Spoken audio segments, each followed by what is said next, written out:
नमस्ते, मैं सुरेश कुमार आप सभी का मेरे चैनल में स्वागत करता हूं। हम इससे पहले धातु रूप का अध्ययन हमने किया था।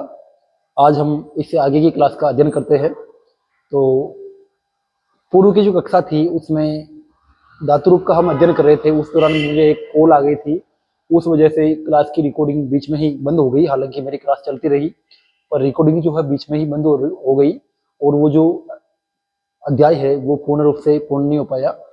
उसके लिए मुझे खेद है। आज हम उससे जो आगे का अध्ययन है वो करने वाले हैं। आज हम शब्द रूप के बारे में अध्ययन करेंगे। आज का अपना विषय होगा शब्द रूप। तो साथियों, आज हम पढ़ने वाले हैं शब्द रूप।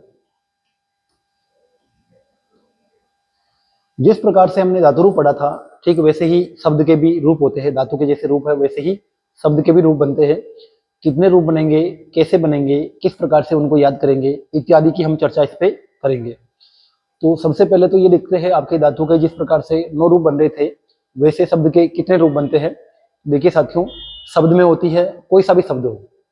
देखो सारे शब्द ही तो है, नाम है किसी का, सर्वनाम है, ये सारे शब्द ही है। तो शब्द के कितने रूप होते हैं इसकी बात करते हैं। तो शब्दों में 7 विभक्ति होती है। कितनी विभक्ति है, किसी भी शब्द को आप ले लो उसमें 7 विभक्ति लगेगी और 7 विभक्तियों के एक वचन, द्विवचन और बहुवचन ऐसे करके 3-3 वचन बनेंगे। तो 7 तेरी 21, 7 को आप 3 से गुना करोगे, 21 रूप एक शब्द के बन के सामने आएंगे। अब ये 21 क्यों बनते हैं, 7 विभक्तियां क्यों लगती है, इसकी भी हम चर्चा करते हैं। ठीक है। तो देखो साथियों, कोई सा भी शब्द है उसमें से अर्थ निकालने के लिए आप विभक्ति का प्रयोग करते हैं। ठीक है। एक कारक प्रकरण आता है, कारक प्रकरण भी इस अर्थ का अभिधान करने के लिए आता है, अर्थ को कहने के लिए आता है। कारक को अपन अलग से पढ़ेंगे। फिलहाल अपन शब्द रूप की बात करते हैं। शब्द के रूप विभक्तियों के लिए किए जाते हैं और विभक्तियां जो है वो कारक के लिए की जाती है, ये आप ध्यान रखेंगे। ठीक है। तो एक शब्द की 7 विभक्तियां होती हैं। तो 7 विभक्तियों की अपन बात करते हैं। जो प्रथमा विभक्ति होती है वो कर्ता कारक के लिए आती है। ठीक है। विभक्तियों में ही कारकों का ग्रहण होता है। तो प्रथमा विभक्ति जो है वो कर्ता कारक के लिए आती है। अब कर्ता कारक किस अर्थ में आएगा ये भी अपन बात करेंगे। द्वितीय जो विभक्ति है वो क्रम कारक के लिए आती है। तृतीय जो विभक्ति है वो कर्ण कारक के लिए आती है। चतुर्थी जो विभक्ति है वो संप्रदान। पंचमी विभक्ति अपादान कारक के लिए। षष्ठी विभक्ति संबंध के लिए आती है। हालांकि संबंध को कारकों की गिनती में नहीं मानते, लेकिन संबंध फिर भी कारक है। और अधिकरण जो है, सप्तमी जो विभक्ति है वो अधिकरण कारक के लिए आती है। अब ये कारक किस अर्थ में प्रयुक्त होते हैं इसकी भी अपन बात करते हैं। ठीक है।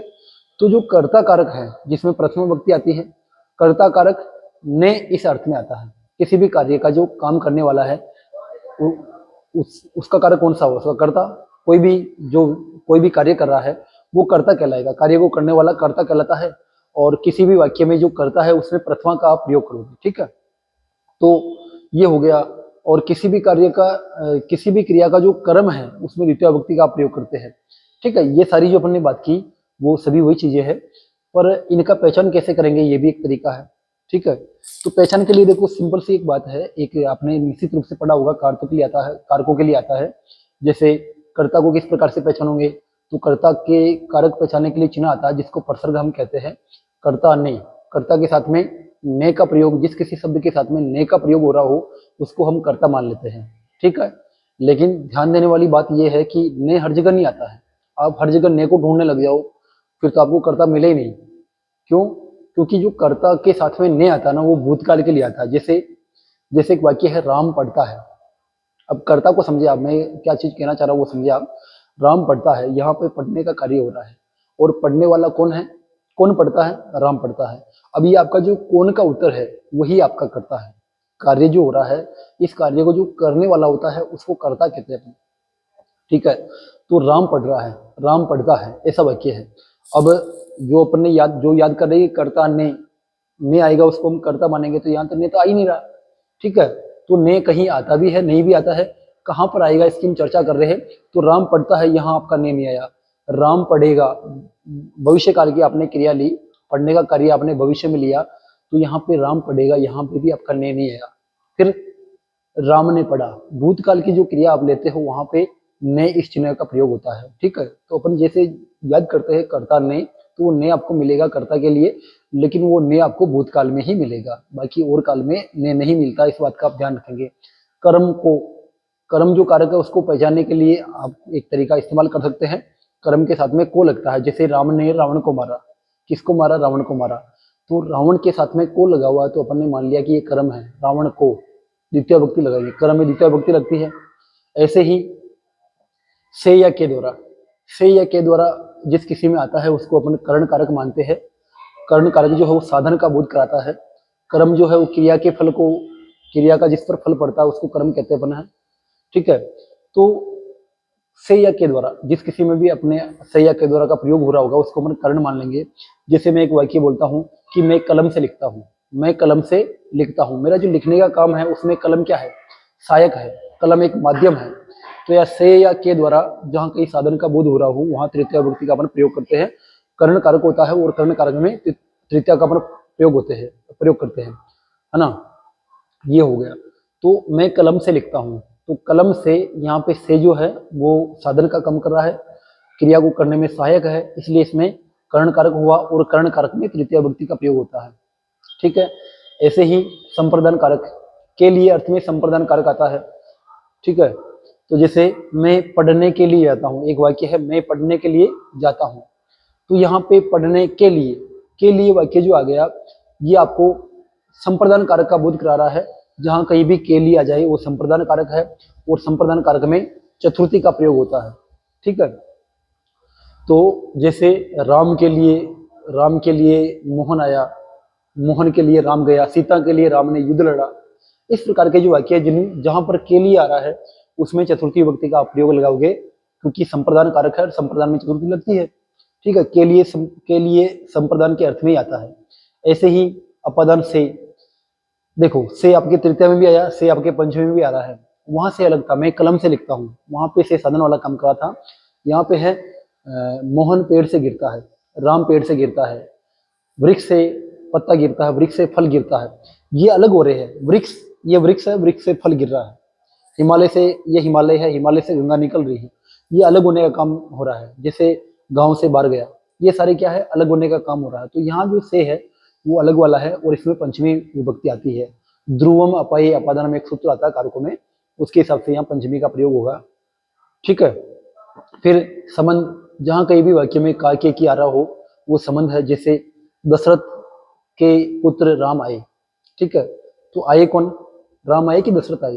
राम आए, दशरथ के पुत्र, ठीक है। तो दशरथ के क्या इस वाक्य में? कर्ता तो राम है, लेकिन दशरथ के क्या है? ये संबंध है, कर्ता से संबंध है, ठीक है। तो इसमें क्या है? षष्ठी विभक्ति है, काके की अर्थ में संबंध आता है और षष्ठी विभक्ति का प्रयोग होता है।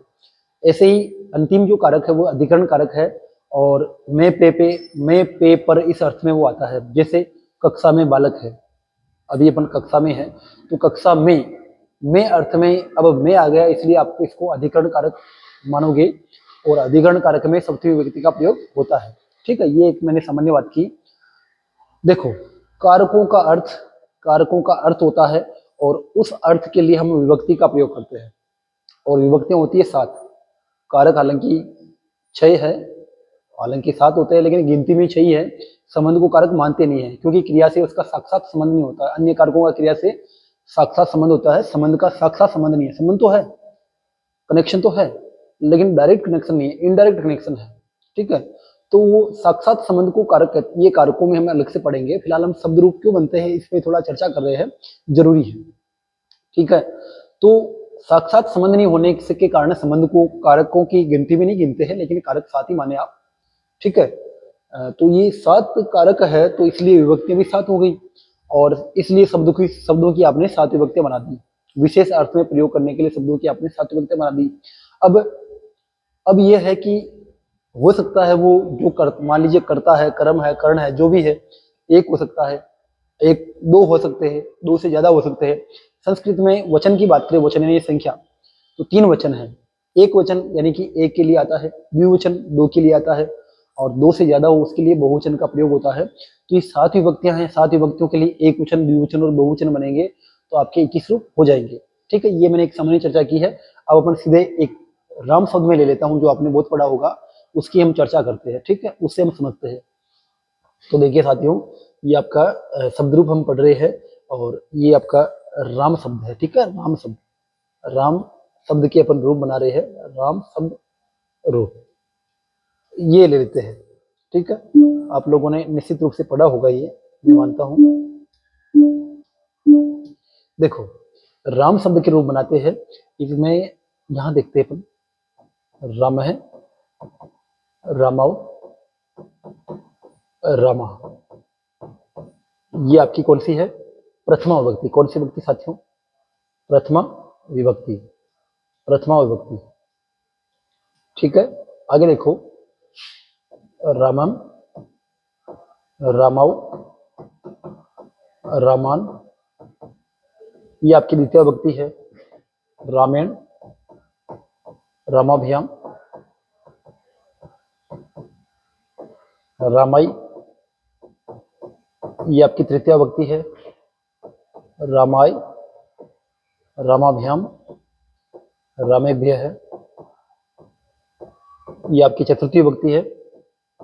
रामात, रामाभ्याम, रामेभ्य है, सेम आएगा। पंचमी विभक्ति है। रामस्य, रामयो, रामानाम, ये आपकी षष्ठी विभक्ति है। रामे, ये सेम आएगा, रामयो, रामेशु, ये आपकी सप्तमी विभक्ति है। विभक्ति में एक बार लिख देता हूँ, राम है, रामो, रामा, प्रथमा विभक्ति, रामम, रामो, रामान, द्वितीय विभक्ति, द्वितीय विभक्ति, रामेण, रामाभ्याम, रामे, ये आपकी, सॉरी थोड़ा एक मिनट, एक मिनट,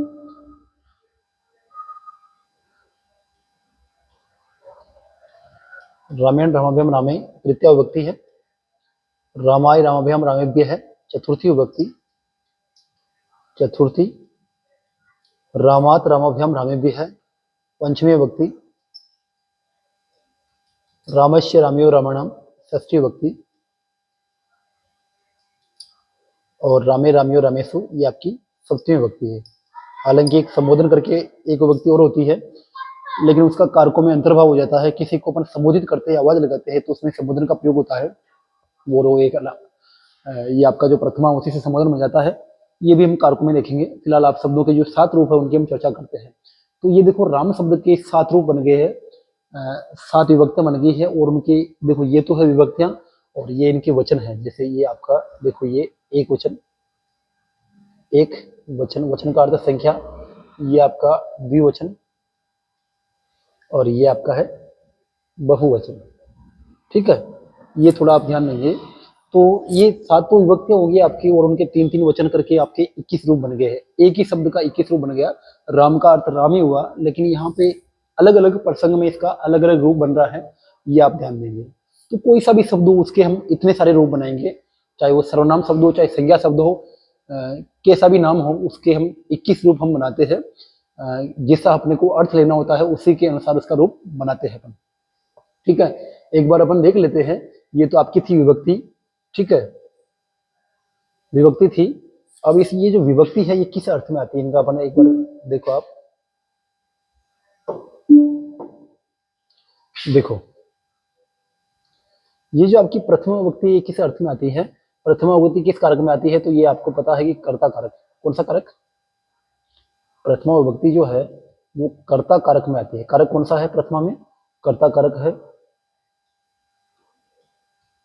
और द्वितीय जो विभक्ति है उसमें कौन सा कारक है भाई साहब, कर्म इसमें कारक है।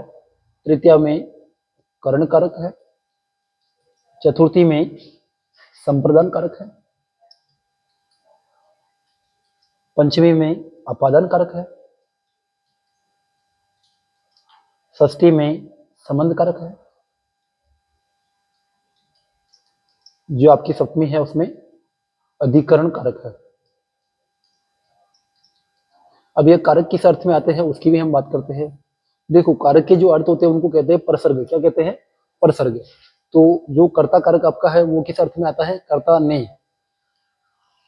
हर जगह ने को ढूंढने मत लग जाना। ने नहीं मिले तो इसका मतलब ये नहीं कि वो कर्ता नहीं है। ने नहीं मिले फिर भी करता है वो। ने जो है वो भूतकाल में आता है, बाकी ने साइलेंट रहता है, ये समझे आप। ठीक है, कर्ता ने द्वितीय कर्म को, ठीक है, कर्ण कारक उसमें तृतीय विभक्ति होती है और अर्थ होता है से या। के द्वारा, से या के द्वारा। चतुर्थी जो विभक्ति है वो के लिए अर्थ में आती है, के लिए, ये उसका अर्थ रहता है। पंचमी जो विभक्ति है वो से अर्थ में से आता है उसका, हालांकि से तृतीया में भी आ रहा है लेकिन वो अलग है, वो साधन का बोध करा रहा है। और ये जो से है ये पृथक, अलग करने के अर्थ में आता है, पृथक, पृथकता अर्थ में आता है ना। और रामस्य जो षष्ठी विभक्ति है वो संबंध कारक में आती है, उसका अर्थ होता है काय के, का, के, की, इस अर्थ में आता है। जिस किसी वाक्य में का, के, की लग रहा हो किसी शब्द के साथ में, वो षष्ठी विभक्ति संबंध कारक है और षष्ठी विभक्ति इसमें लगेगी। और जो अधिकरण कारक है जिसमें सप्तमी विभक्ति होती है, और में, पे और पर, इस अर्थ में ये आती है। ठीक है, ये एक सामान्य सी चर्चा की। इस अर्थ के लिए अपन क्या करते हैं, अपन कारकों का प्रयोग करते हैं। ठीक है, और उन कारकों के प्रयोग के लिए विभक्तियां उपयोग में लेते हैं और विभक्तियों से फिर ऐसे रूप बनते हैं। जैसे मैं एक वाक्य लिखता हूं, राम है, राम जाता है, राम है गच्छति, राम जाता है तो इसका क्या बन गया, राम है गच्छति। अब राम जाता है, राम जाने का काम कर रहा है ना, जाने का काम हो रहा है, उसको करने वाला राम है तो राम कर्ता हो गया। अकेला है तो एक वचन, कर्ता एक वचन का है तो कर्ता में प्रथमा विभक्ति होगी, और अकेला इसलिए एक वचन उसका लगेगा, प्रथमा का एक वचन लगेगा। ठीक है, राम रावण को मारता है, राम है रावणम हंति, राम रावण को मारता है। ठीक है, ये वाक्य मैंने बनाया, राम है यानी राम, राम है हंति, राम मारता है, मारने का कम हो रहा है, कौन मार रहा है, राम, ये कर्ता हो गया। कर्ता में प्रथमा विभक्ति लगेगी और अकेला है इसलिए एक वचन, प्रथमा विभक्ति का एक वचन होगा राम है। ठीक है, रावणम, रावणम यानी रावण को, हंति यानी मारते हैं, रावणम रावण को। आपको को अर्थ चाहिए ना, को अर्थ चाहिए तो फिर वो कर्म कारक हुआ, कर्ता ने कर्म को। ठीक है, और उस को अर्थ के लिए आपको द्वितीय विभक्ति का प्रयोग करना है, और चूंकि वो भी एक ही है इसलिए आपने द्वितीय का एक वचन का प्रयोग किया है। ठीक है, इस प्रकार से आपको इनका अर्थ का प्रयोग करना होता है। जैसे जैसे बहुत सारे राम है, बहुत सारे, माना कि बहुत सारे आदमी है उनका नाम भी राम ही है इत्तेफाक से, तो बहुत सारे राम मिलकर किसी को मारते हैं तो फिर क्या होगा, राम मारते हैं बहुत सारी संख्या में। चलो ये बात अपन मानने में नहीं आती है, लेकिन बालक पढ़ते हैं, बहुत सारे बालक पढ़ते हैं। अब पढ़ने का काम हो रहा है, बालक ज्यादा है तो फिर उसके लिए क्या होगा, पढ़ने का जो काम कर रहे हैं वो कर्ता हुए। ठीक है, कर्ता हो गए, और बालक चूंकि संख्या में ज्यादा है, कर्ता ज्यादा है तो उसका एक वचन द्विवचन, अगर दो है तो द्विवचन बना लो, और दो से ज्यादा है तो बहुवचन बनाएंगे। तो बालक ज्यादा है, आपके बालक तो कर्ता हुए, पढ़ने का काम हो रहा है उसको करने वाले हैं, कर्ता हुए, और वो संख्या में ज्यादा है तो उसका बहुवचन का प्रयोग आप करोगे, बालक है, बालका, बालका, इस प्रकार से आप बालका शब्द का प्रयोग करोगे और क्या हो जाएगा, बालका पठंती, बालक पढ़ते हैं, इसका अर्थ ये हो जाएगा। ठीक है, और चूंकि देखो ये राम जो है, अपन ने इससे पहले धातुरूप पढ़ा था, उसमें अपन ने देखा था कि कोई सा भी नाम हो वो प्रथम पुरुष में आता है, जो कर्ता है, ये जो कर्ता की अपन ने बात की थी ना, कर्ता प्रथमा विभक्ति में होता है। लेकिन अपने को ये भी पता है कि कर्ता के तीन पुरुष होते हैं, कर्ता के तीन टाइप्स होती है। ठीक है, कर्ता में प्रथमा का प्रयोग होता है, ये शब्द रूप से हम सीख रहे हैं, लेकिन अपने को ये पता है कि कर्ता तीन प्रकार का होता है, कर्ता की तीन टाइप होती है, प्रथम पुरुष, उत्तम पुरुष, मध्यम पुरुष। तो ये जो राम है ये प्रथम पुरुष का कर्ता है। ठीक है, प्रथम पुरुष का जैसे एक वचन आता है तो राम पढ़ता है, राम है पढ़ती, दो राम पढ़ते हैं, माना कि ऐसा वाक्य हो गया, दो राम पढ़ते हैं तो रामाओ, पढ़ती का भी पढ़ता हो जाएगा, उसका भी द्विवचन होगा, पढ़ती पढ़ता है, बहुत सारे राम पढ़ते हैं, रामा पठंती, इस प्रकार से वाक्य बनेगा। ठीक है, ये आप समझ चुके होंगे। इसका हम वाक्य निर्माण में और चर्चा करेंगे। फिलहाल हम शब्द रूपों की बात करें, अब हम सीधे शब्द रूप पे आ जाते हैं, इसलिए शब्द के रूप बनते हैं। अपना आज का जो विषय है वो ये है, आज का जो मुख्य विषय है वो ये है, देखो ये। ठीक है, इसको हम किस प्रकार से याद करें, इसलिए हम ये सारी चर्चा की है। अब देखो ये चीज आप समझ चुके होंगे, इतना सारा प्रयोग करना पड़ता, जैसे राम का, राम के पिता, ऐसा वाक्य है। ठीक है, राम के पिता, तो आपको क्या लगाना है, रामस्य पिता, ऐसे। ठीक है, राम में शिक्षा है, ऐसा वाक्य हो गया, राम में, तो उसका लिए आपको प्रयोग करना है रामस्य, सॉरी रामे, राम से पुस्तक गिरती है, तो उसके लिए आप जैसे राम से का अर्थ आएगा अलग वाला, रामस्य आप रामात आप लगाओगे। राम के लिए अर्थ में आपको रामाय शब्द का प्रयोग करना है, राम के द्वारा इसमें आपको रामायण शब्द का प्रयोग करना है, राम यानी राम को, उसमें आपको रामम का प्रयोग करना है। ठीक है, वैसे ही द्विवचन है तो फिर जैसे राम को रामो रामो यानी दो रामों को, रामान यानी सब रामों को, रामायण राम के द्वारा, रामाभ्याम दो रामों के द्वारा, रामाय सब रामों के द्वारा, रामाय राम के लिए, रामाभ्याम दो रामों के लिए, रामेभ्य है सब रामों के लिए, रामात राम से, रामाभ्याम दो रामों से, रामेभ्य सब रामों से, रामस्य राम का, रामयो दो रामों का, रामानाम सब रामों का, रामे राम में, रामयो दो रामों में, रामेश सब रामों में। इस प्रकार के अर्थ के लिए इनके इतने सारे रूप बने हैं। ये शब्द रूप है, यही शब्द रूप है। अब तक साथियों अपने शब्द रूप क्या होता है, कितने रूप होते हैं, क्यों होते हैं, ये सारी बातों पे हमने चर्चा की थी। अब सीधे आ जाते हैं अपन शब्द रूप पे। ठीक है, समझने वाली चीज यही थी। अब साथियों आती है याद करने वाली चीज। ठीक है, अब इसको आपको याद करना पड़ेगा, इसको मैं समझा नहीं सकता आपको, जो समझाना था मैं समझा चुका, अब ये याद करना आपको। ठीक है, हाँ ये है, अगर आप राम को याद कर लेते हो तो राम जैसे जितने भी शब्द बनने वाले हैं वो आपको याद हो जाएंगे, उनको मैं याद करा दूंगा, ऐसा मेरा दावा है। लेकिन आपको ये राम शब्द एक तो याद करना पड़ेगा। मैं आपको शब्दों के 4-5 प्रकार अभी बताऊंगा आपको, तो उसके हिसाब से आप याद कर सकते हो। जैसे राम शब्द है, इसका प्रकार अभी मैं शब्दों के प्रकारों की अभी हम चर्चा करेंगे। शब्द रूप में शब्दों के प्रकार किस प्रकार से बनते हैं वो भी अपन देखते हैं। तो आप, मैं कुछ प्रकार आपके बताऊंगा, उन प्रकारों में से आप एक को याद कर लेते हो तो उस श्रेणी के अंतर्गत जो भी आ रहे हैं वो सब याद हो जाएंगे, ये मैं दावा करता हूँ। लेकिन उनका एक एक जो मैं बताऊंगा वो आपको याद करना पड़ेगा, उसको आपको याद ही करना है, अन्य कोई समाधान नहीं है। ठीक है, तो अब देखते हैं जो मैं चीज बताना चाह रहा हूँ। ये शब्द रूप अपन, ये आप समझ चुके शब्द के रूप क्यों बनते हैं, ये आप लोगों ने अभी मैंने वाक्य निर्माण करके बताया था। इसको आप देख लीजिए। अब अपन शब्दों के रूप किस प्रकार से याद करें उसको अपन देखते हैं।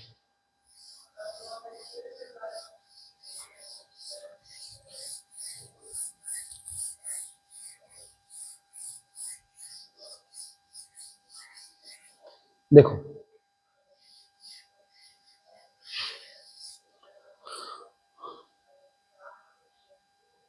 देखो, जैसे ये राम है। अब मान लीजिए, अच्छा एक बार शब्दों के प्रकार देख लीजिए आप, फिर बाद में अपन देखते हैं इस बात को।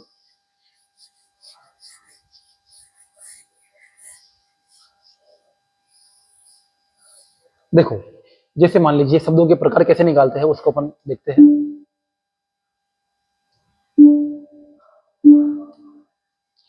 देखो, जैसे यहाँ पे मैं लिखूं राम शब्द, राम मैंने लिखा। ठीक है, अब ये जो राम है इसमें अंत में किसकी मात्रा है? आप जानते हैं वर्ण दो प्रकार के होते हैं, एक तो स्वर एक व्यंजन। स्वर जो होते हैं वो मात्रा के रूप में होते हैं, पूरे होते हैं। व्यंजन जो होते हैं आधे होते हैं। अब यहाँ पे अंत में मैं है कि कोई स्वर है, कोई स्वर है ना। इस राम शब्द का मैं एक बार वर्ण विच्छेद कर लेता हूँ। देखो राम जो कैसे बनता है, र में आ की मात्रा, फिर बाद में मैं, और मैं में ए की मात्रा। आप आपको पता ही है व्यंजन जो वो आधे है। ठीक है, तो यहाँ पे मैं में राम में अंत में ए की मात्रा है कि नहीं है? राम जो शब्द है इसमें अंत में ए की मात्रा है। देखो, अब ए की मात्रा कहाँ पे है? अंत में है। राम जो है इसमें देखो, इसमें ए की मात्रा है, ए की मात्रा। ठीक है, संस्कृत में जो है एक वर्ण है उसको अकेला नहीं बोलते, उसको बोलते हैं एक वर्ण के पीछे कार लगा देते हैं उच्चारण के हिसाब से, अकार। अंत में ए की मात्रा है, ए इट मीन्स अकार। जैसे मान लीजिए ई का अर्थ हुआ ईकार, री का अर्थ हुआ रिकार। संस्कृत में उच्चारण जो करते हैं अपन, किसी भी स्वर के पीछे अपन कार उच्चारण के हिसाब से जोड़ देते हैं, ऐसे बोल देते कार। वह, मान लीजिए मेरे को वह को बोलना है, एक बात है ना, दंतोष्ठ में, दंतोष्ठ किसका उच्चारण स्थान है? तो वह का, यानी कि वकार का। ठीक है, ऐसे ही जैसे मान लीजिए क है तो क को ककार बोल दिया, वैसे ही इस राम में अंत में ए की मात्रा है, ए यानी कि अकार। और अकार कहां पर है? अकार है भाई साहब अंत में। अकार क्या है? अंत में। अकार अंत में है, राम पद के अकार क्या है? अंत में है। ठीक है, ऐसे में बात करूं, एक देखो हरि, यहाँ पे मैंने हरि लिखा। अब हरि में क्या है? ई की मात्रा। किसकी मात्रा है? ई की। ई की मात्रा है कि नहीं है? ई को बोलते हैं इकार। क्या बोलते हैं? इकार। किसी भी वर्ण को अकेला नहीं बोलते हैं, उसका उच्चारण के हिसाब से अपन कार जोड़ देते हैं। तो इकार क्या है? अंत में है। अब आप लोगों ने दीर्घ संधि तो पढ़ी है। ठीक है, देखो अकार धन अंत, ए और ए मिलके आ हो गया, तो क्या बनेगा? ये बनेगा अकारांत। क्या बनेगा? अकारांत। राम शब्द कैसा है? अकारांत, यानी कि अकार अंत वाला है। ठीक है, एक तो उसका अंत देखो, अंत में किसकी मात्रा आ रही है, एक तो ये देखो। दूसरी बात, उसका लिंग कौन सा है। राम शब्द जो है कौन से लिंग का है? तो ये पुल्लिंग है। राम शब्द जो है वो पुल्लिंग है। ठीक है, ऐसे ही हरि की बात करूं, हरि कैसा है? तो हरि इकारांत है। कैसा है? इकार अंत वाला है, इकारांत। ठीक है, और लिंग कौन सा है? ये भी पुल्लिंग है। इस प्रकार से शब्दों का विभाजन करते हैं। ऐसे देखो आप, जैसे मान लीजिए गुरु। गुरु कैसा शब्द है? गुरु जो है छोटा ऊ है, गुरु ऊ है, यानी कि उकारांत। ये उकारांत, उकार अंत वाला उकारांत। ठीक है, और लिंग कौन सा है? लिंग हो गया इसका पुल्लिंग। ऐसे में बात करूं, एक शब्द है पितृ।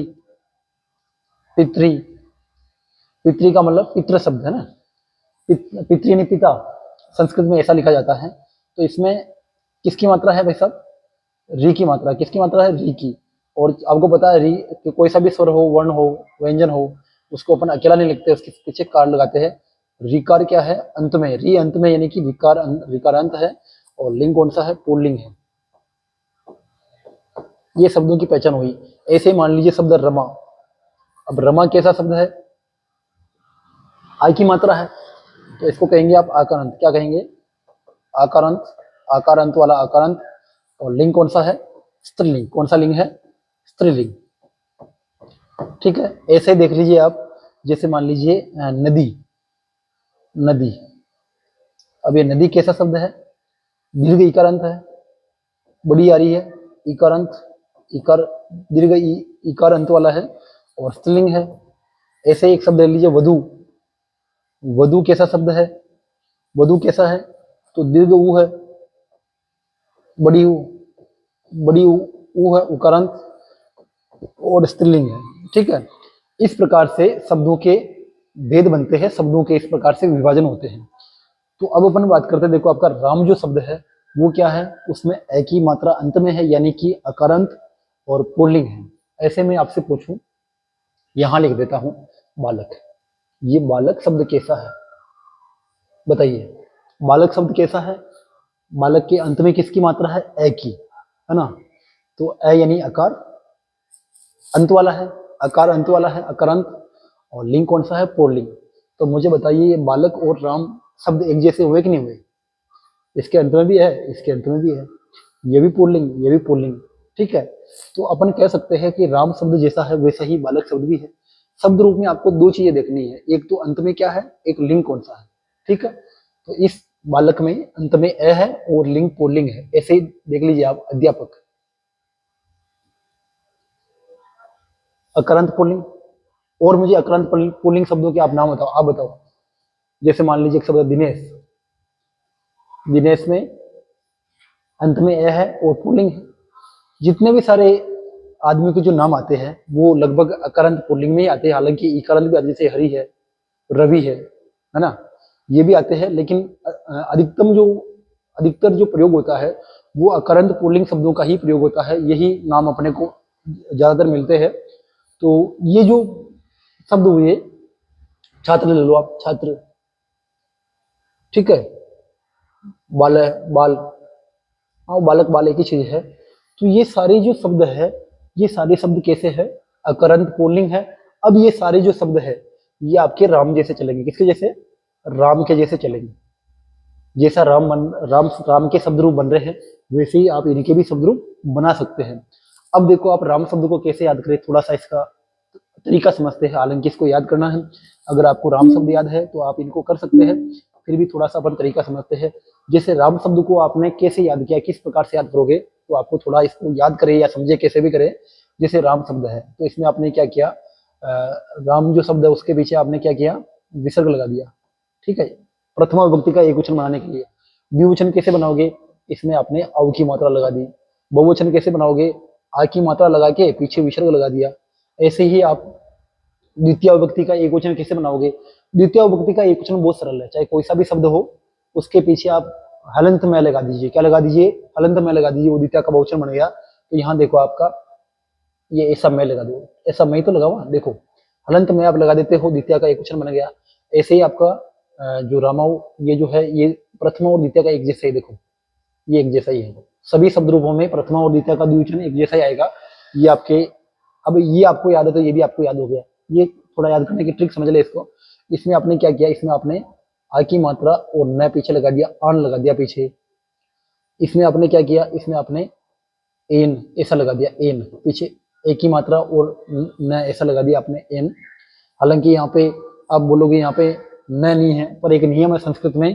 क्या नियम है कि र या स के बाद में न आता है। र या स, यहाँ लिखता हूं मैं, र या स के बाद न आता है, तो ये जो न है ये न अण बन जाता है। क्या बन जाता है, ण बन जाता है। ये संस्कृत में एक संधि आती है णत्व, णत्व संधि का नियम है। किस संधि का, णत्व संधि का नियम है कि र या स के बाद में जो न आता है वो न ण बन जाता है इन र या स की वजह से। तो यहाँ पे ऐसा ही है, रामेण, यहाँ पे राम के साथ में एन जुड़ रहा है, लेकिन क्योंकि पहले र है इसलिए इस न का ण बन गया, इसलिए एन हो गया यहाँ पे।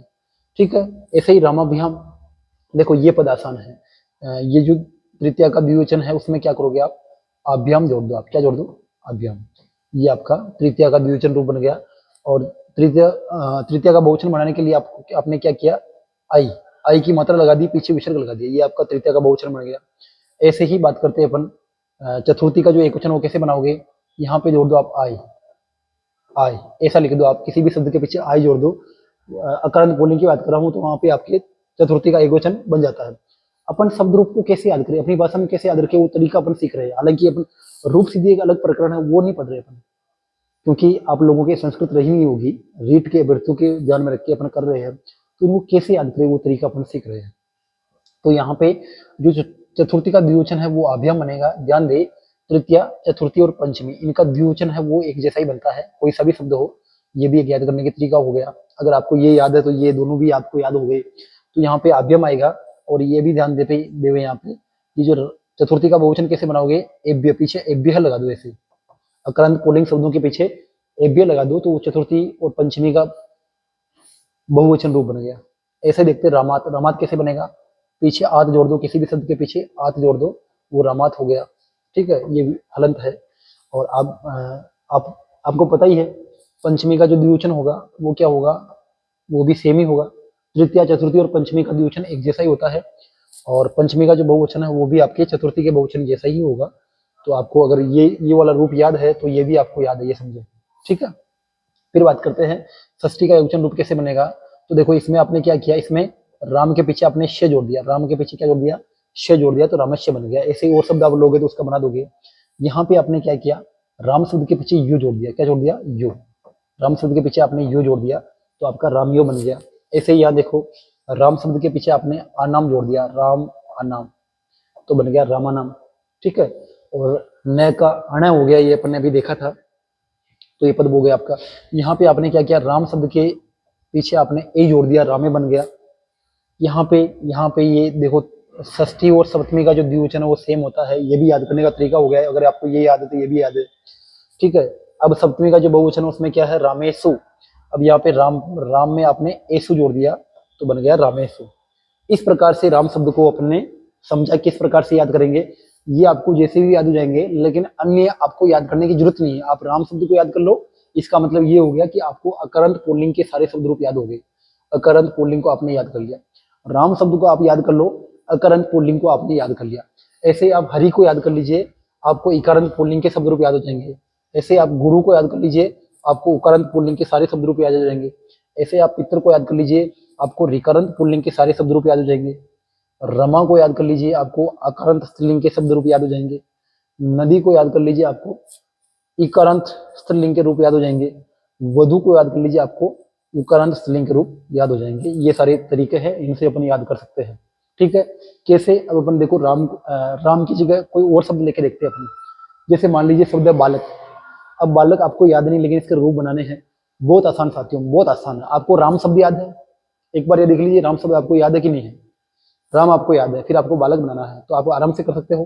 क्या करना है, देखो बालक शब्द के पीछे प्रथमा विभक्ति बनाने के लिए, एक वचन बनाने के लिए बालक के पीछे आप विसर्ग लगा दो, बालक है। यहाँ पे आउ की मात्रा लगा दो, बालकाऊ। यहाँ पे आ पीछे विसर्ग लगा दो, बालका है, बालका है, बालकाऊ, बालका है। द्वितीय बनाने के लिए क्या करना है, एक उच्चारण बनाने के लिए आप पीछे मैं जोड़ दो, बालकम, क्या बनेगा, बा ल क, ये तो आपका शब्द है, पीछे मैं लगा दो, बालकम। ऐसे ही आपको द्विवचन बनाने के लिए, क्योंकि आपको प्रथमा का द्विवचन याद है, तो द्वितीय का द्विवचन तो आपको आ ही जाएगा, ठीक है, वो उसको कॉपी ही करना है, तो बालकाऊ, और यहाँ पे बालकान। द्वितीय का बहुवचन बनाने के लिए आपको आन जोड़ना है, बालकान। यहाँ बालकेन, बालकाभ्याम, बालके, बालकाई, बालकाई, बालकाभ्याम, बालकेभ्य है, बालकात, बालकाभ्याम, बालकेभ्य है, बालकस्य, बालकयो, बालकनम, ठीक है। यहाँ पे बालके, बालकयो, बालकेशु, इस प्रकार से इनके रूप आप याद कर सकते हैं। ऐसे अलग रूप अगर होता है, जैसे छात्र है तो कोई बात नहीं, छात्र है छात्रौ छात्रा, छात्रम छात्रौ छात्रान, छात्रेण छात्राभ्याम छात्राई, छात्राय छात्राभ्याम छात्रेभ्य है, छात्रात छात्राभ्याम छात्रेभ्य है, छात्रस्य छात्रयो छात्राणाम, छात्रे छात्रयो छात्रेषु। ऐसे अध्यापक का है, बना सकते हो, अध्यापक है अध्यापका अध्यापका, अध्यापकम अध्यापका अध्यापकान, ऐसे बन सकता है। किसी का भी नाम है, जैसे मेरा नाम है सुरेश, तो बन सकता है सुरेश है सुरेशा सुरेशा, सुरेशम सुरेशा सुरेशान, सुरेशेन सुरेशाभ्याम सुरेशाई, सुरेशाई सुरेशाभ्याम सुरेशेभ्य, ठीक है, सुरेशात सुरेशाभ्याम सुरेशे, सुरेशेभ्य, सुरेशस्य सुरेशयो सुरेशाणाम, सुरेशे सुरेशयो सुरेशेषु। इस प्रकार से कोई सा भी शब्द आप उसके रूप बना सकते हैं, ठीक है। ये बात की थी अपन ने अकरंत पुल्लिंग की, ठीक है। अब मैं थोड़ा आपको इन शब्दों का भी थोड़ा सा निर्देश कर देता हूं, ताकि आप लोग उनके भी रूप आसानी से बना सकते हैं। शब्द रूप वाला जो प्रकरण है आपको अच्छे से समझ में आ जाएगा। तो सबसे पहली शर्त तो मैंने जो बताई आपको, इन सब का रूप बनाने के लिए, इन सब का रूप बनाने के लिए आपको अकरंत पुल्लिंग का कोई सा भी शब्द का रूप याद होना चाहिए। जरूरी नहीं कि राम का हो, बालक का कर लो, अध्यापक का कर लो, छात्र का कर लो, किसी भी एक का कर लो। अगर छात्र का आपको याद है तो राम का आप बना सकते हो, राम का याद है तो छात्र का बना सकते हो। इस प्रकार से अकरंत पुल्लिंग वाले शब्द रूपों को आपको किसी एक को याद कर लो, बाकी सब आ जाएंगे। ऐसे ही कारण बनेंगे, अभी करके देखते हैं।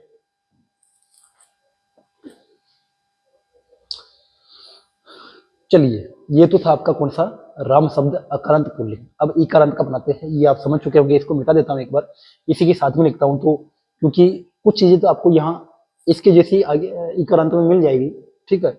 देखते हैं, इसको मिटा देता हूं मैं, ये राम वाला रहने देता हूं।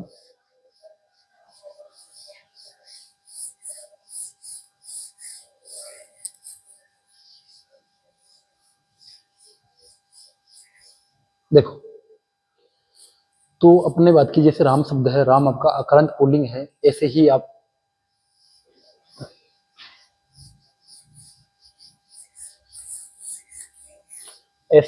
हरि शब्द को ले लेते हैं। हरि आपके इकारांत पुल्लिंग है, राम अकारांत पुल्लिंग था, हरि इकारांत पुल्लिंग है। मैं यहाँ ले लेता हूं,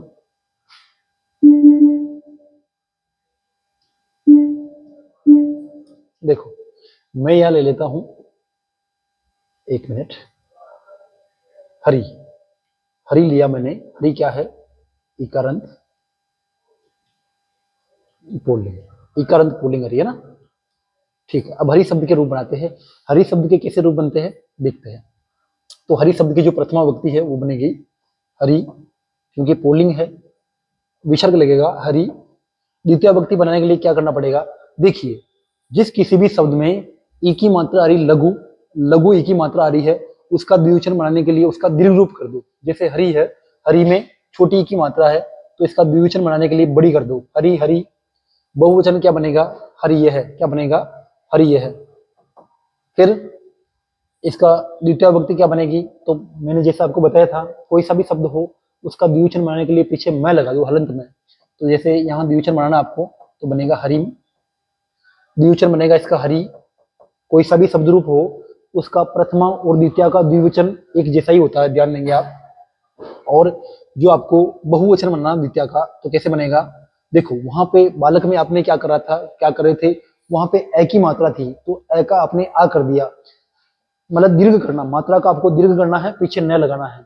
ऐसे ही यहाँ पे हरि में, हरि का बहुवचन बना दो आप, हरि में ई की मात्रा है, तो ई की मात्रा का दीर्घ कर दो, तो यहाँ पे बड़ी मात्रा हो जाएगी और पीछे न लगा दो, हरि, ठीक है।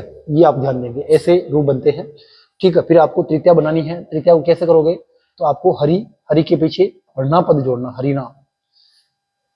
और जितने भी पुल्लिंग हो गए, जैसे हरि है, गुरु है, ठीक है, तो हरि में पीछे हना जोड़ दो, उकरंत आएगा उसमें पीछे हना जोड़ दो, आपका तृतीया का एक वचन हो गया। अब आपको द्विवचन बनाने के लिए क्या करना है, तो ध्यान देंगे, तृतीया, चतुर्थी और पंचमी, इनका द्विवचन बनाने के लिए चाहे कोई सा भी शब्द हो, पीछे व्यायाम जोड़ दो। क्या जोड़ दो? व्यायाम। अगर अ की मात्रा है, अकरंत शब्द है, तो उनके पीछे अ का आ कर दो और पीछे व्यायाम जोड़ दो। अकरंत नहीं है तो और शब्दों में आप पीछे व्यायाम जोड़ दो। जैसे हरि है, हरि, तो पीछे क्या जोड़ना आपको? व्यायाम, हरि व्यायाम। और जो तृतीय विभक्ति का बहुवचन है, तृतीय विभक्ति का बहुवचन है, अकरंत की बात नहीं कर रहा हूं मैं, इकरंत की बात कर रहा हूं। अकरंत में तो आपको पीछे आई लगाना है, रामाई है ना। इकरंत है, उनमें क्या करोगे आप, तो देखो, इकरंत हो चाहे उकरंत, हरि शब्द के पीछे जो भी शब्द हो उसके पीछे बी लगा दो। क्या लगा दो? बी, हरि बी, विसर्ग लगाओ पीछे। ऐसे ही गुरु है तो गुरु भी हो जाएगा, ठीक है। अब बात करते हैं चतुर्थी। चतुर्थी कैसे बनेगी, तो इकरंत शब्दों की चतुर्थी के लिए आप करो है रे, क्योंकि ई की मात्रा है और आपने यड़ संधि में पढ़ा होगा, ई का ये बनता है, हालांकि यड़ संधि नहीं कर रहे थे, थोड़ा एक तरीका सीख रहे हैं। हरि में हरि इकारांत है और ई का ये बनता है, तो ऐसे आप याद रखेंगे, यहाँ पे रे, ये लाएंगे, ये में एक ही मात्रा लगा दो, ये हरि है, ये आपका चतुर्थी का एक वचन रूप है और आपको ये आता ही है। हरि के पीछे व्यायाम लगा दो। तृतीया, चतुर्थी और पंचमी एक जैसी होती है और चतुर्थी का बहुवचन बनाएगा तो उसमें आप शब्द के पीछे व्य लगा दो, हरि व्य। कोई सा भी शब्द हो, यहाँ भी सीखा था आपने, कोई सा भी शब्द हो उसमें क्या लगा दो? पीछे पीछे आप व्य लगा दो। हालांकि यहाँ पे अकरंत था तो उसमें एव्य लगाना था आपको, यहाँ इकरंत चाहे उकरंत आए तो वहां पीछे व्य लगा दो आप, ठीक है। ऐसे ही बात करते हैं पंचमी का, तो हरि शब्द की पंचमी बनेगा हरे, हरे है। हरि शब्द की पंचमी बनेगा हरे है और पंचमी का द्विवचन आपको पता है, हरि, हरिव्याम, और बहुवचन भी आपको पता है, हरिव्य है। षष्ठी की बात करते हैं, षष्ठी क्या होगा? पंचमी और षष्ठी सेम ही होती है। अकरंत पुल्लिंग को छोड़ दीजिए, बाकी जितने भी शब्द रूप है, चाहे इकरंत उकरंत पुल्लिंग है, विकरंत है, चाहे अकरंत इकरंत और उकरंत स्त्रीलिंग है, कोई से भी है, उनमें आपके पंचमी और षष्ठी एक जैसी आएगी, ध्यान देंगे, ठीक है। षष्ठी का द्विवचन क्या होगा? तो हरि शब्द है, हरि शब्द की षष्ठी विभक्ति का द्विवचन होगा, देखो इसमें ई की मात्रा है, ठीक है। र में ई की मात्रा, तो र हो गया आपका आधा, ठीक है। ई का बना दो ये, ई का आपने ये बना दिया, ठीक है। अब यहाँ पे क्या करना? ओ की मात्रा लगानी है, हरियो, हरियो। और चूंकि ये जो र है, ये र हलंत है, तो ये किसी भी वर्ण के आगे जाता है, ठीक है। हलंत, हलंत जो र है, हलंत र क्या होता है? किसी भी वर्ण के आगे लगता है, किसी भी वर्ण के, जैसे अपन बात करे थे र आधा और ई का ये ऐसा बनता है संधि में, तो यहाँ पे ऐसा मान के कम कर लो और ये ओ की मात्रा लगा दो, तो हरियो। र आधा जो है वो ऊपर चला जाएगा, हरियो ये बनेगा इसका, और यहाँ बनेगा, किसी भी शब्द के पीछे आप नाम लगा दो तो वो आपका क्या बन जाएगा? वो आपका षष्ठी का बहुवचन बन जाएगा। ध्यान देंगे, यहाँ पे जो है षष्ठी का बहुवचन है, वहां पे बड़ी मात्रा लगानी है, हरि नाम, हरि नाम, ऐसा इसका रूप बनेगा, ठीक है। और सप्तमी की बात करते हैं। सप्तमी जो है, सप्तमी में आपको क्या करना है? सप्तमी में आपको अव की मात्रा लगानी है। क्या करनी है? अव की मात्रा लगानी है। जैसे आपका हरि था तो हरि का अव की मात्रा लगा दो, हरव, ऐसे, ठीक है। और इसका सप्तमी का द्विवचन आपको पता है, षष्ठी और सप्तमी का द्विवचन एक जैसा ही होता है। और सप्तमी का बहुवचन बनाने के लिए आपको पीछे सु लगाना है, हरिशु, ऐसे, ठीक है। ये आपका हरि शब्द हो गया, जो कि बहुत ही आसान है। अब अगर आपको इसमें से कुछ रख के अगर अंतर संबंध स्थापित करके याद रहने में सहायता मिल रही है तो कर सकते हैं। अगर ऐसा नहीं हो रहा है, ऐसे ऐसी कोई ट्रिक नहीं काम कर रही है, तो फिर आप एक ट्रिक लगा लीजिए कि इसको याद करना है, इसको याद कर लीजिए। हाँ, अगर आप इसको याद कर लेते हो तो आपको इकारांत पुल्लिंग वाले शब्द रूप याद हो जाएंगे, ये मेरी गारंटी है, ठीक है। इसके आधार पर आप इकारांत पुल्लिंग का बना सकते हो। जैसे आपको हरि याद है, तो आपको हरि याद है तो आप रवि, रवि शब्द जो कैसा है? इकारांत पुल्लिंग है। कवि शब्द कैसा है? इकारांत पुल्लिंग है। ऐसे ही और भी शब्द हो सकते हैं जो इकारांत पुल्लिंग है, उन सब का आप क्या कर सकते हो? उन सबको आप हरि जैसे बना सकते हो, ठीक है। जैसे देखो, रवि, रवि, रवे, रवि, रवि, रवे, रविम, रविम, रवि, रविन, रविना, रविव्याम, रविभि, रविये, रविभ्याम, रविभ्य, रवे, रविभ्याम, रविभ्य, रवे, रवि, रव्यो, वह आधा रह जाएगा रवियो, रवि नाम, और रवौ, रवियो, रविसु। इस प्रकार से रूप बनेंगे। ऐसे ही कवि के बना सकते हो, ऐसे किसी और के बना सकते हो। ये आपका रवि शब्द हुआ है ना। तो इस प्रकार से क्या क्या इसमें पीछे लगा, जैसे यहाँ पे पीछे आपने देखो, आप आपने इनके जो प्रसर्ग निकाले हैं, ऐसे इसके भी निकाल सकते हो। जैसे यहाँ पे विसर्ग लगाया, यहाँ पे आपने विसर्ग लगाया, यहाँ पे बड़ी की मात्रा कर रहे हो। जो छोटी मात्रा है, देखो छोटी मात्रा जो है, चाहे वो ई की है, ई की है, उसका द्विवचन बनाना है, बड़ी कर दो। ऊ की है, ऊ की है, द्विवचन बनाना है, बड़ा ऊ कर दो। ठीक है, द्विवचन बनाने के लिए, ई ऊ की मात्रा का द्विवचन बनाने के लिए आप बड़ी कर दो।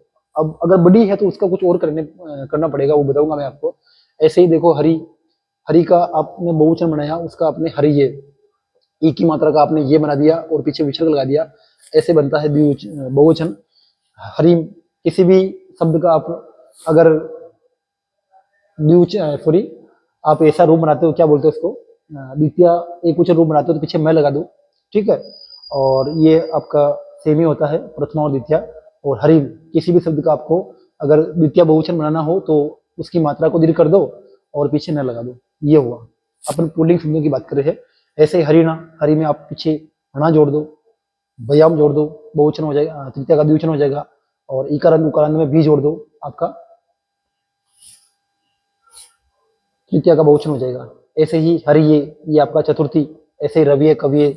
ठीक है, और ये आपका सेमी है से, ये आपका पीछे बे जोड़ दो, चतुर्थी का बहुवचन। ऐसे ही पंचमी बनाने के लिए आपको एक ही मात्रा पीछे विसर्ग, एक ही मात्रा पीछे विसर्ग है ना, ऐसे है। और ये आपका सेम है, ये आपका षष्ठी का द्विवचन बनाने के लिए आपने पीछे यू जोड़ दो, मात्रा निकाल के, मात्रा का ये बनाया, ये जोड़, ओ जोड़ दो, ये हो गया हरिनाम।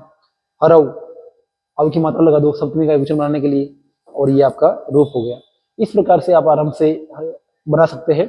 गुरु की बात कर लेते थोड़ी सी। अब गुरु शब्द अपने को बनाना तो कैसे बनाएंगे, अब देखो इसी पे मैं बना देता हूँ, आपके थोड़ा ध्यान देंगे। मैं अलग शब्द का इस्तेमाल कर लेता हूं।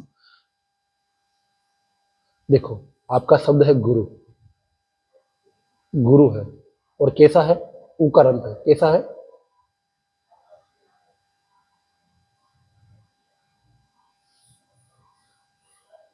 मैं अलग शब्द का इस्तेमाल यहां कर लेता हूं। देखिए आप, मैं मिटाना नहीं चाह रहा इसको, इसलिए नहीं मिटाना चाह रहा क्योंकि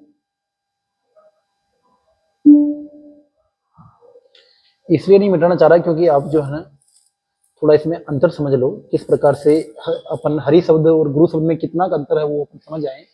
इसलिए मैं इसको नहीं मिटा रहा हूँ, इसी पे आपको समझाने का प्रयास कर रहा हूँ।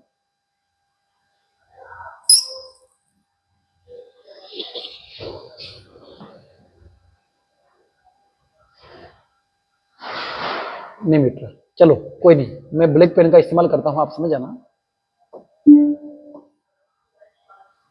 देखो, आपको गुरु शब्द बनाने हैं, बहुत आसान है। क्या करना है, जैसे आपका हरि है वैसे लगा दो आप गुरु, वैसे क्या लगा दो आप गुरु, और पीछे लगा दो विसर्ग।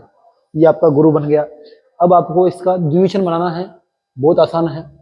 छोटा ऊ की मात्रा है तो छोटे दीर्घ ऊ, लघु ऊ का आप दीर्घ कर दो, वो द्विवचन बन जाएगा। तो आप ये गु और रु, बड़ी मात्रा लगा दो, ये आपका द्विवचन हो गया। और बहुवचन कैसे बनेगा, जैसे जैसे ई का ये बनता है वैसे ही गु, रे को पूरा कर दो, और व का बना, ऊ का बना दो, वह गुरु है।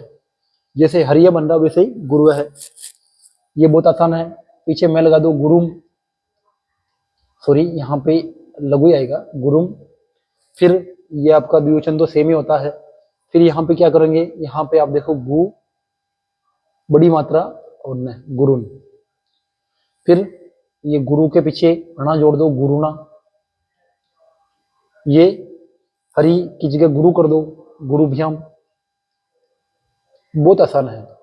और पीछे यहाँ पे देखो भी लगा हुआ है, तो हरि की जगह गुरु कर दो, गुरु भी।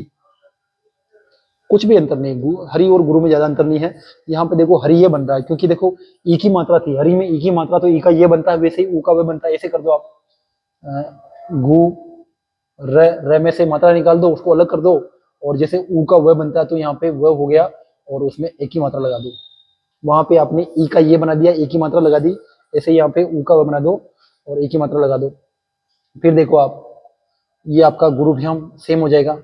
और ये आपका गुरु भी है। गुरु के पीछे आप बे जोड़ दो, हरि के पीछे बे, वैसे गुरु के पीछे बे जोड़ दो। फिर क्या करना है, देखो अब आपने यहाँ क्या किया, यहाँ ई का गुण कर दिया है। देखो हरि में ई की मात्रा है तो ई का गुण कर दिया है। यहाँ आपको क्या करना है, गुरु में ऊ की मात्रा है तो ऊ का गुण कर दो। ऊ का गुण क्या होगा, ऊ का ओ बनता है, ठीक है। तो यहाँ गु रो इस प्रकार से बनेगा, ठीक है। और ये आपका गुरु व्याम है और ये आपका गुरु भी है, ठीक है। और आपको पता है कि राम के अलावा अन्य जो शब्द रूप है उनका षष्ठी और पंचमी और षष्ठी एक सेम ही होता है, तो ये आपका सेम हो गया, ठीक है। गुरु गुरु है। और यहाँ पे क्या करना है, देखो गु र, र में ऊ की मात्रा, तो एक बार ऊ की मात्रा निकाल दो। र आपका आधा है, ये र, ठीक है। अब ऊ का व बना दो और व में ऊ की मात्रा लगा दो, तो क्या होगा, गुरुवो। ये आपका व बन गया, ऊ का व बन गया, ऊ की मात्रा लगा दो, र आपका ऊपर चला गया, गुरुवो क्या बनेगा, गुरुवो। और यहाँ पे गुरु नाम क्या कर दो, गुरु नाम बड़ी मात्रा लगा दो और गुरु नाम, ऐसा आपका रूप बन गया। हरि की जगह गुरु कर दो, बड़ी मात्रा लगा दो, गुरु नाम हो गया। ऐसे ही जैसे वहां पे हरो वैसे ही गुरव, और ये आपका गुरु सेम। और ये आपका गुरु के पीछे सु लगा दो, गुरुसु, ठीक है, छोटी मात्रा आएगी गुरुसु। इस प्रकार से आपने हरि शब्द से क्या बना दिया, गुरु बना दिया। एक मिनट में इसको अगर चेंज होता है तो मैं कर देता हूँ। हरि को मिटा देता हूं तो आपका बाकी जो बचेगा वो गुरु रह जाएगा।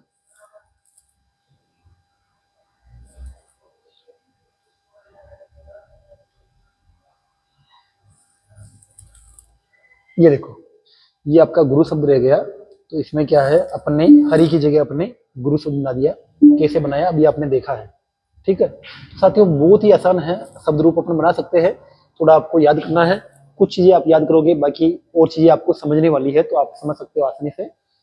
ऐसे ही आप और शब्द भी है जिनको जैसे पितृ, तो पितृ शब्द में आपने पितृ शब्द आपको याद करना है।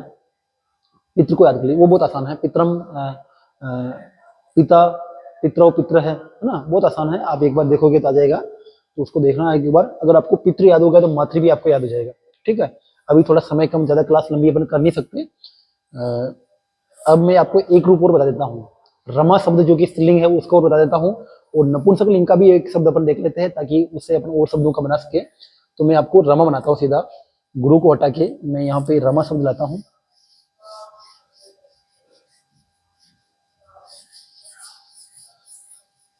देखिए रमा शब्द अपन देखते हैं। रमा शब्द कैसा आप सब जानते हैं, आकरंत स्त्रीलिंग। अपन बात कर रहे हैं रमा, क्या बात कर रहे हैं, रमा शब्द ये कैसा है, आकरंत, आकरंत है। और लिंग कौन सा है, स्त्रीलिंग है, आकरंत स्त्रीलिंग है ना। तो देखो रमा कैसे बनेगा, तो इसका थोड़ा सा चेंज है, रूप बनाते हैं। रमा प्रथम बनेगा इसका रमा, रमे, रमा है। द्वितीय बनेगा रमाम, रमे, रमान,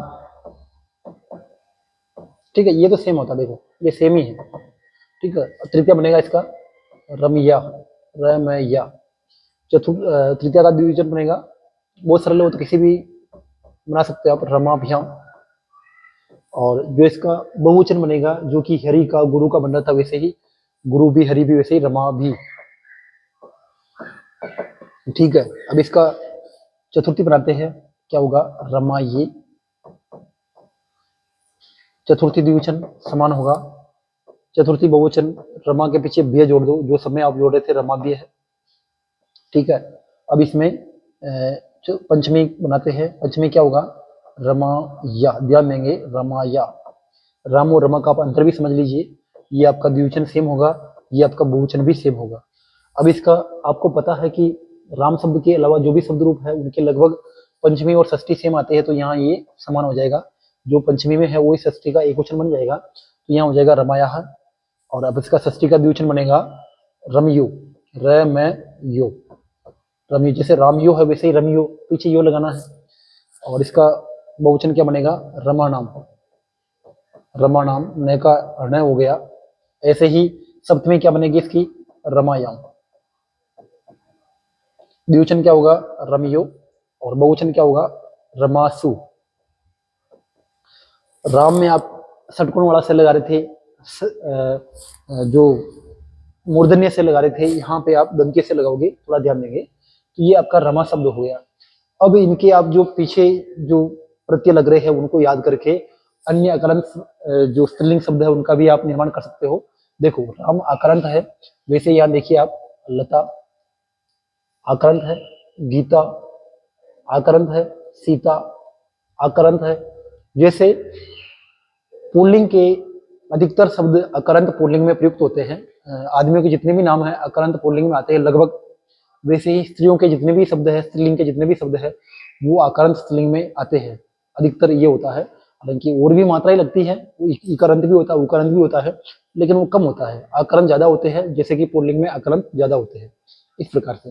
तो यहाँ पे जितने भी सारे शब्द है या इनके अलावा और भी कोई है, निर्मा है, पद्मा है, और भी बहुत सारे नाम हो सकते हैं जिनके अंत में आ हो और स्त्रीलिंग हो, अकरंत स्त्रीलिंग, तो उनके रूप आप ऐसे बना सकते हो। जैसे रमा हो वैसे ही लता लते, लता लते लता है, लताम लते लता है, लतान लतिया, सॉरी थोड़ा यह ध्यान देंगे, रमान नहीं बनेगा।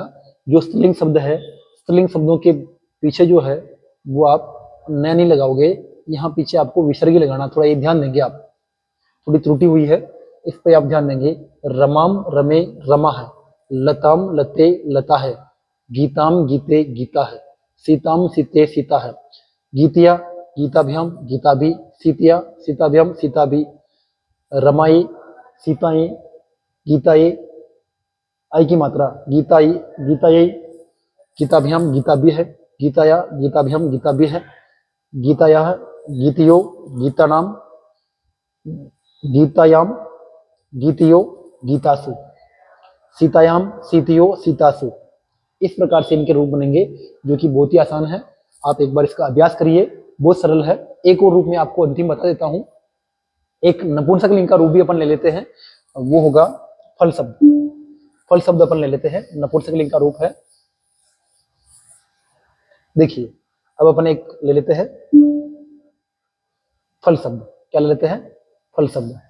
बहुत सरल है, ये तो आपको एक ही बार में याद हो जाएगा। और जितने भी सारे नपुंसक लिंग के शब्द हैं उनको आपको एक ही बार में याद आप कर लोगे। कैसे? तो देखते हैं।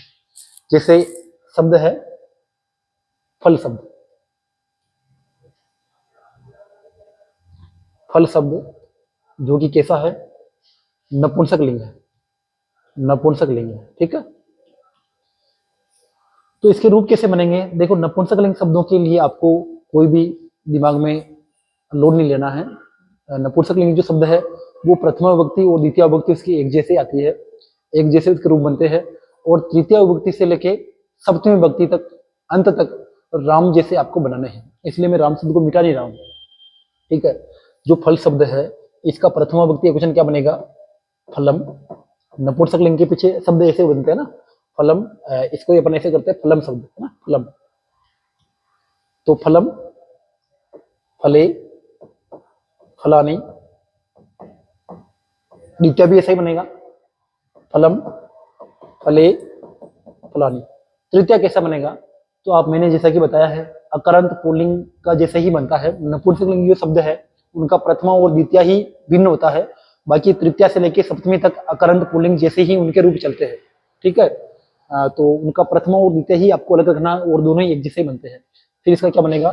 फलेन, फलाभ्याम, राम के जैसे देखो आप, यहाँ पे आएगा फलाई, फिर होगा फलाई, फलाभ्याम, फले भी है, फिर देखो आप फलात, फलाभ्याम, फले भी है, फिर देखो रामस्य वैसे ही फलस्य, फलियो,